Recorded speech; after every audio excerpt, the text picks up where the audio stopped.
하나님께서 우리에게 주시는 말씀은 로마서 14장 7절에서 9절 말씀입니다.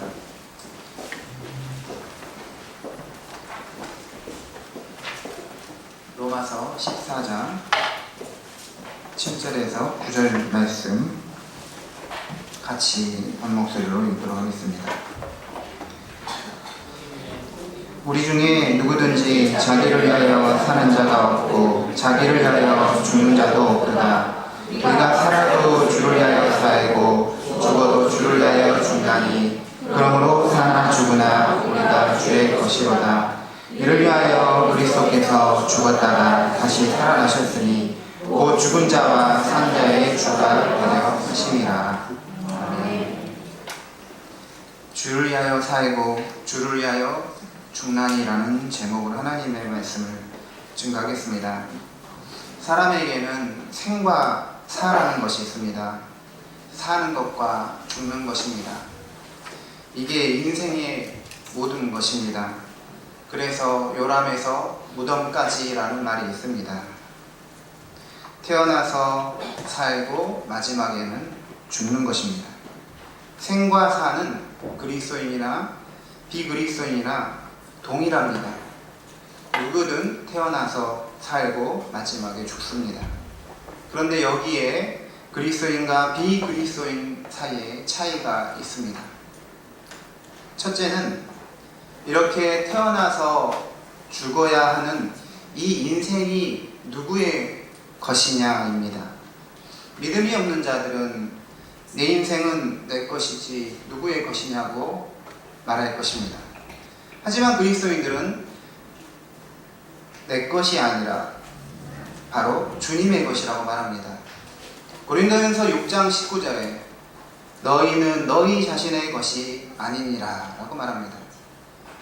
또 오늘 우리가 읽었던 말씀 8절에도 우리가 주의 것이로다 라고 말합니다.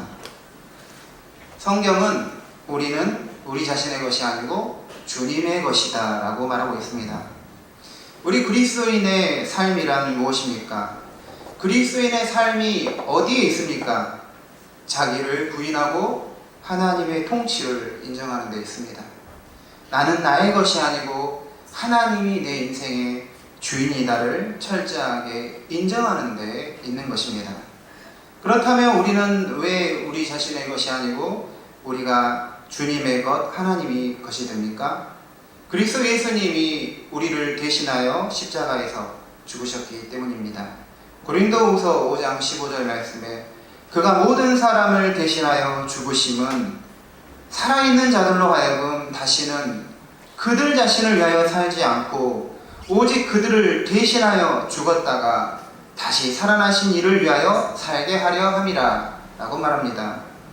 오늘 말씀 9절에서도 이를 위하여 그리스도께서 죽었다가 다시 살아나셨으니 곧 죽은 자와 산 자의 주가 되려 하심이라고 말합니다. 그리스도 예수님이 죽어야 할 나 대신에 죽으신 것입니다. 그리고 다시 살아나셨습니다. 이것이 무엇입니까? 살아있을 때나 죽을 때나 그리스도가 우리의 주가 되시기 위해서 예수님은 죽으셨고 다시 살아나신 것입니다. 그러므로 신자는 살아도 자기를 위하여 살아서는 안 되고 주를 위하여 살아야 되는 것이죠. 죽어도 자기 자신을 위하여 죽지 않고 주를 위하여 죽는 자가 되어야 하는 것입니다. 교회를 다니지 않는 자나 교회를 다니는 자나 생과 사에 있어서는 차이가 없습니다. 똑같이 태어나서 똑같이 살고 죽습니다. 하지만 결정적 차이가 있습니다. 소속인 것이죠. 내가 누구의 것이냐입니다. 그리스도인들은 말합니다. 나는 주님의 것입니다. 우리는 우리 자신의 것이 아닙니다. 우리는 주님의 것입니다. 바로 이게 다른 것입니다. 그래서 우리 기독교인들에게는 시민권이 두 개가 있습니다. 하나는 주민등록상에 나타난 지상의 시민권입니다. 다른 하나는 천상에 있는 하늘의 시민권입니다. 하늘 시민권을 가진 사람은 당연히 지상 시민권만 가지고 있는 사람하고 삶이 달라야 하고 다를 수밖에 없는 것입니다. 똑같이 태어나서 살고 똑같이 죽지만 기독교인과 비기독교인의 차이가 어디에 있습니까? 그게 무엇일까요? 둘째로 내세에 대한 차이입니다. 불신자들은 그냥 죽으면 끝이다 라고 말하기도 합니다. 다음에 뭐가 있겠냐라고 말합니다. 없다는 것이죠. 그래서 이들에게는 소망이라는 것이 없습니다. 물론 소망이 있긴 있지만 현세에서 잘 먹고 잘 살자, 이게 끝인 것이죠. 하지만 우리는 태어나서 살고 죽으면 죽어서 그냥 끝나는 것이 아니라 지금 여기보다 더 나은 생이 있다고 믿습니다. 바로 영생을 소망하는 것입니다. 눈물도 질병도 고통도 죽음도 없는 영광의 나라에 들어간다는 소망을 품고 사는 것입니다. 이 두 가지가 기독교인과 비기독교인의 결정적 차이를 만들어내는 것입니다. 하나님이 내 인생의 주인이시고 그 하나님이 우리의 생을 마감할 때 우리를 영접하시고 영광의 나라에서 주님과 영원히 함께 살게 할 것이라는 복된 소망입니다. 하나님의 것이라는 소속을 확실히 하고 영광의 나라에 대한 소망을 가지고 사는 자가 바로 기독교인입니다. 이 두 가지가 확실하면 우리에게 나타나는 그 열매, 현상이 있습니다. 8절 말씀을 같이 읽어보겠습니다. 다시 한번 14장 8절입니다. 우리가 살아도 주를 위하여 살고 죽어도 주를 위하여 죽나니 사나 죽으나 우리가 주의 것이로다. 아멘. 소속이 확실하고 소망이 확실한 사람은 사는 것도 달라지고 죽는 것도 달라집니다. 어떻게 달라집니까? 주님을 위하여 살고 주님을 위하여 죽는 것입니다. 그러므로 그리스도인들은 첫째로 주님을 위하여 살아야 합니다. 같이 따라서 해보겠습니다. 주님을 위하여 살자. 주님을 위하여 살자. 여기 모인 우리는 개성이 다르고 자라온 환경이 다르고 유전자도 다르고 생각도 다 다릅니다. 우리 공동체 안에는 풍부한 다양성이 존재합니다. 그런데 이 다양성을 하나로 묶어주는 것이 있습니다. 바로 우리가 사는 목적입니다. 여기 있는 분들은 다 제각기 다른 방식으로 살고 있지만 동일한 목적을 가지고 있습니다. 바로 주를 위해서 사는 것입니다. 즉 자기 자신을 위하여 살지 않고 주님을 위해서 사는 것입니다. 교회 안에는 믿음이 큰 자와 믿음이 작은 자가 있습니다. 믿음이 강한 자와 믿음이 연약한 자가 있습니다. 그로 인해서 어떤 갈등이 있을 수가 있습니다. 이것을 먹어도 되느냐, 먹지 말아야 하느냐, 이것을 지켜야 하느냐, 지키지 말아야 하느냐. 신앙의 본질에 가는 것이라면 이견이 있어서는 안 됩니다. 진리를 허물어 버리는 것이라면 과감하게 제거를 해야 합니다. 함께 할 수가 없는 것이죠. 다른 복음을 전하는 자는 저주를 받아야 합니다. 하지만 그런 것이 아니라 이럴 수도 있고 저럴 수도 있는 것이 문제입니다. 교회 안의 대부분의 갈등은 본질에 관한 것이 아니라 비본질에 관한 것이 많습니다. 그럴 때 우리는 어떻게 이 갈등을 봉합하고 서로 일치점을 찾을 수 있을까요? 바로 목적을 살펴야 합니다. 도대체 왜 믿음 생활을 하는가 있는 것이죠. 주님을 위하는 삶은 모두 다 동일하게 추구하는 바입니다. 우리 모두가 주님을 위하여 살면 갈등은 자연스럽게 사라지는 것입니다. 갈등의 원인은 자기 이름을 포기하지 못하기 때문에 생기는 것입니다. 자기만 옳다고 주장하기 때문에 생기는 것입니다. 교회의 최고의 법이 무엇입니까? 주를 위해서 살고 주를 위해서 죽는 것입니다. 그러면 하위법은 무엇일까요? 최고법은 주님을 위하여 산다는 것은, 하위법은 오늘 이 말씀의 배경이 되고 있는 절기와 음식을 먹는 문제입니다. 그러므로 최고의 법의 그 관점에서 하위법을 살펴야 하는 것입니다. 만약 우리 모두가 행위의 목적이 하나님을 위하고 있다면 서로 조금씩 행동이 다르더라도 정당한 것이 될 수 있는 것입니다. 오히려 우리가 서로 해야 할 것은 용납하는 것입니다. 고린도전서 1장 10절의 말씀처럼 같은 마음과 같은 뜻으로 온전히 합하라 라고 말합니다. 우리 서로가 지금 어디에 있던 출발이 어디든 방향이 같으면 하나가 되는 것입니다. 기독교인들에게 조금 부족한 것이 있는데 바로 관용입니다. 나와 다르면 틀리다라고 생각해버립니다. 다름을 틀림으로 인식하는 것이죠. 다르지만 하나님을 위하여 산다면 우리는 서로 하나가 될 수 있는 것입니다. 하나님은 창조를 다양하게 하셨습니다. 사실 그 어떤 화가도 그 얼굴 좌우 30cm밖에 되지 않는 이 작은 얼굴에 60억의 인구를 각기 다르게 그릴 수가 없습니다. 오직 하나님만이 60억 인구를 다 다르게 지으셨죠. 창조하셨습니다. 쌍둥이도 비슷하지만 다른 것이죠. 하나님은 창조에 다양성을 주시고 그리스도 안에서 만물을 통일하고자 하는 경륜을 나타내 주셨습니다. 주를 위해서 그러므로 사는 것이 중요합니다. 주를 위해서 살지 않으면 자기 주장만 앞세우는 기독교인이 되는 것이죠. 잘못된 모습을 살게 되는 것입니다. 그리스도인들은 둘째로 주님을 위하여 또한 죽어야 합니다. 따라서 해보겠습니다. 주님을 위하여 죽자. 어떻게 보면 살아있는 모든 시간보다 죽는 그 순간이 더 중요할 수 있습니다. 평생 예수님 잘 믿다가 마지막에 예수님을 떠나서 죽게 되면 이 얼마나 불쌍한 비참한 인생이 되겠습니까? 갑자기 치매가 와서 예수 모르요 라고 하면 어떻게 되겠습니까? 우리가 본받아야 할 모습은 아니겠지만 죽는 순간에 잘 죽었다라고 할 수 있는 사람이 있습니다. 바로 예수님 옆에서 죽은 십자가의 강도입니다. 강도는 죽기 전에 예수님께 기도했습니다. 예수여, 당신의 나라에 임하실 때 나를 기억하소서. 예수님이 그 기도에 응답해 주셨습니다. 내가 진실로 내게 이르노니 오늘 내가 나와 함께 낙원에 있으리라. 오늘 너는 나와 함께 낙원에 있겠다는 것이죠. 그 강도는 지옥에 가는 것이 마땅했습니다. 그런데 예수님께 자기를 살려달라고 기도한 것입니다. 구원해달라고 간구했습니다. 그러자 주님이 낙원, 곧 천국에 가게 해주시겠다고 말씀하셨습니다. 죽음 그 자체로 봤을 때는 최고의 죽음이죠.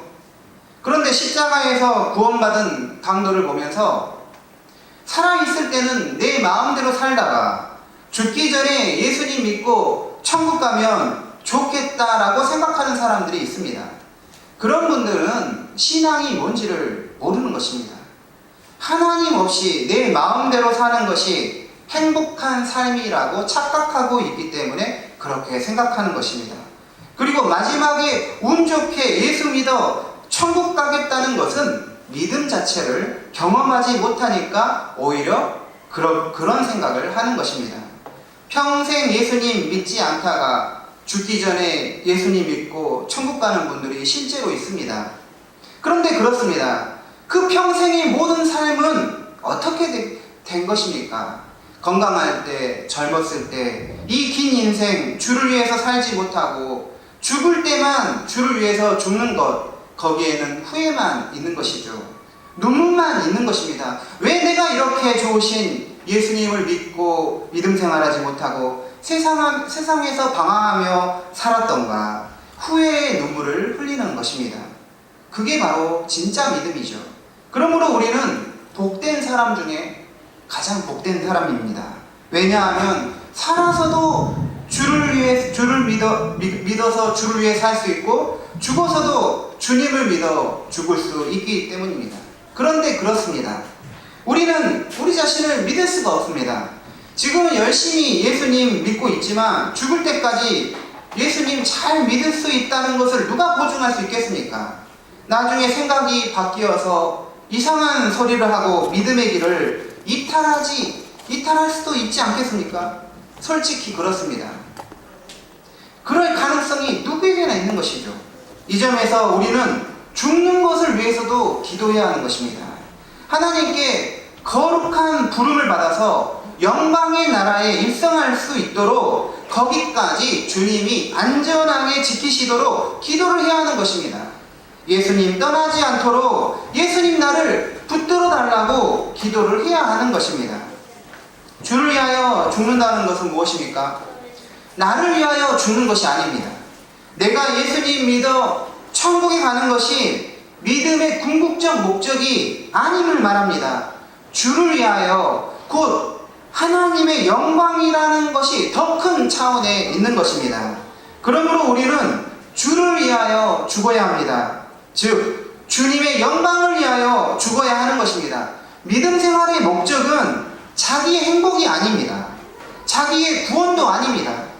예수 믿어서 행복하고 구원받으려고 신앙생활을 한다고 생각하면 굉장히 이기적인 자기중심적인 신앙인을 만들 수 있는 것입니다. 하나님을 어떻게 영화롭게 하고 교회를 어떻게 섬기고 어떻게 형제와 이웃을 섬기며 사랑할 수 있는가에 대한 마음을 갖지 못하게 해버릴 수 있는 것이죠. 나만 행복하고 나만 잘 먹고 잘 살고 나만 구원받으면 된다고 생각하게 만들어버리는 것입니다. 그래서 믿음 생활도 더 좋은 설교, 더 좋은 예배, 더 좋은 교육, 더 좋은 환경에 있는 교회에서 하려고 합니다. 여기에는 하나님이 목적이 아닌 자기 행복이라는 목적이 숨어 있는 것이죠. 담임 목사님께서 이번에 노회 때 후보자가 되셔서 정견 발표를 하셨습니다. 근데 군대 후에 예전 이야기를 하시는데 학교의 복학 문제 때문에 정말 굉장히 마음을 쓰셨고 여러 가지 수소문을 했는데도 그 문제가 잘 풀리지 않았어요. 그리고 그 문제를 자꾸 계속해서 기도를 하면서 얻은 대답이 있으셨습니다. 이렇게 말씀하셨어요. 하나님이 나를 버리셔도 나는 하나님을 버리지 않겠습니다. 하나님이 나를 버린다 해도 저는 주님을 버리지 않겠다는 거예요. 자기 행복보다 더 위에 둬야 하는 것이 하나님이시고 그분의 선하신 뜻이고 그 안에 나타난 하나님의 영광입니다. 신앙생활을 하면서 점점 이기적으로 변하는 분들은 믿음의 목적을 자기 행복으로 두고 있기 때문입니다. 나 잘되는 것, 우리 가족 잘되는 것으로 생각하기 때문입니다. 우리는 하나님의 영광을 믿음의 목적으로 둬야 합니다. 그러므로 죽어도 주를 위해서 죽어야 하는 것입니다. 즉 우리가 죽어서 당연히 천국에 가겠지만 단지 그 목적이 아니라 더 큰 목적, 어떻게 하나님을 영화롭게 하며 살고 죽을 것인가가 우리의 목적이 되어야 하는 것이죠. 하나님은 나쁜 하나님이 아니십니다. 우리를 골탕 먹이시고 억지로 힘들게 하시는 분이 아닙니다. 우리가 살아도 주를 위하여 살고 죽어도 주를 위하여 죽게 하시려고 우리 주님께서는 세상 속에서 어려운 상황과 환난 가운데서 우리를 옥석으로 만들어 가십니다. 하나님의 관심은 우리의 행복에 있습니다. 하나님이 나를 버리셔도 나는 하나님을 버리지 않겠다는 사람 버리시는 분이 아니라는 것이죠. 하지만 우리의 진정한 행복은 하나님께 영광을 올려드리는 삶에서 오는 것입니다.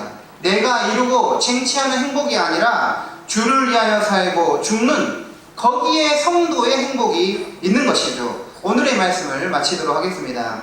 그리스도인이나 비그리스도인이나 태어나서 살고 죽는 것은 다를 것이 없습니다. 하지만 그리스도인들은 소속이 다르고 소망이 다릅니다. 하나님의 것이라는 소속, 영원한 나라, 영광의 나라에 대한 소망을 가지고 살아갑니다. 그러므로 그리스도인들은 자기 자신을 위하여 살지 않고 주를 위하여 살아야 하는 것입니다. 우리 주님께서는 우리가 살아도 주님을 위하여 살고 죽어도 주님을 위하여 죽는 우리 인생 전체가 주님의 영광을 위한 삶이 되기를 원하십니다. 기도하시겠습니다.